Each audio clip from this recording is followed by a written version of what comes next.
A hydrosalpinx is a blocked fallopian tube that contains fluid. They're usually blocked at the distal end of the fallopian tubes. The distal end is located nearest to the ovaries. I found some pictures in the British Medical Journal. Sorry if you find them a bit gruesome. This is a picture of a woman's right hydrosalpinx. They said it was about the size of a duck egg. And you can see it's twisted over there. And this one is just filled with blood, so it's actually not a hydrosalpinx, it's a hematosalpinx. Okay, the other picture from the same woman, let me enlarge that for you. I'll get rid of this. Have a look at the ruler first, that's about 14 centimetres. Okay, here, this isn't a hydrosalpinx, this is actually her ovarian cyst, and this represents teeth, so they just wanted to show that it had teeth, and I'll tell you about the article later. And this is a hydrosalpinx, and they said it was about the size of a hen's egg. You can see it's all twisted. I got some pictures from the Western Journal of Medicine. They're all of HSGs. This one shows normal fallopian tubes. You can see the liquid going into the uterus, and here it goes into the fallopian tubes. See how tiny they are? And there we go, they're tiny. And then here, that's actually the liquid just pouring out. These fallopian tubes are not blocked, so what happens, it just pours out of the sides. This picture is a hydrosalpinx on both sides.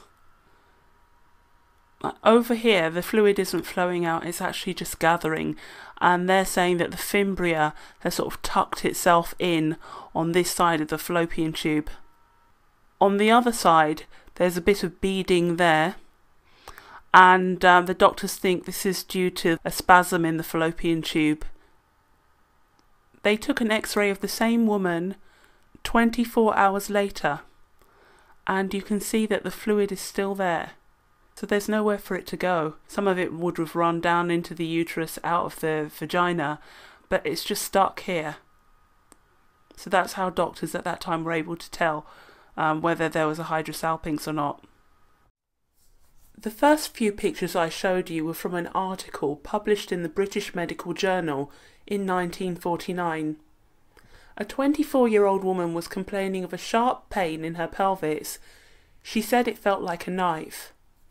The doctors examined her and found a small swelling on her right side, which she said was very tender. When they opened her up surgically, they found a hydrosalpinx as big as an egg. It had twisted about 1.5 times in a clockwise direction. They found an even bigger one on the right side that was even more twisted. The right fallopian tube's blood supply had been blocked, and it had completely filled with blood, so this was the hematosalpinx I showed you earlier. The doctors reported that an adhesion had blocked the tubes, and it was this blockage that had caused the hydrosalpinges to occur.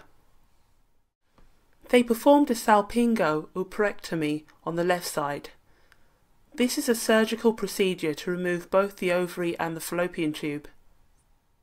They removed the ovary and both fallopian tubes because the woman also had a dermoid ovarian cyst, the size of a pear, and it had grown teeth. According to the article, the doctors mounted the ovary and fallopian tubes for preservation and put them in the hospital museum. The study didn't mention all that much about the woman's state of health or her medical background.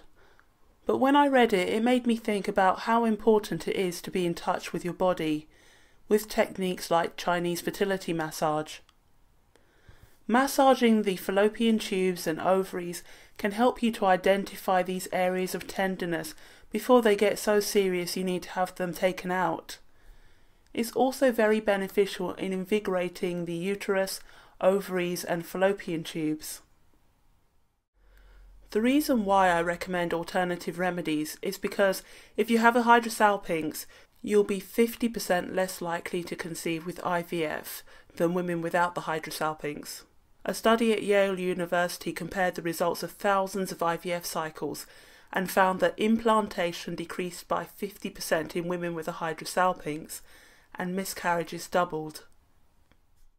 Personally, I think removing your fallopian tubes to get pregnant is a bit too drastic, especially considering that there are alternatives out there that don't involve surgery or drugs. There's a natural 7-step procedure for removing Hydrosalpinxes and opening up blocked fallopian tubes. Completing all of these 7 steps is the most reliable way to get pregnant with any kind of fallopian tube blockage. That's all I have for today, but you can download a free ebook that explains what these 7 steps are. It's at www.blockedfallopiantubes.com.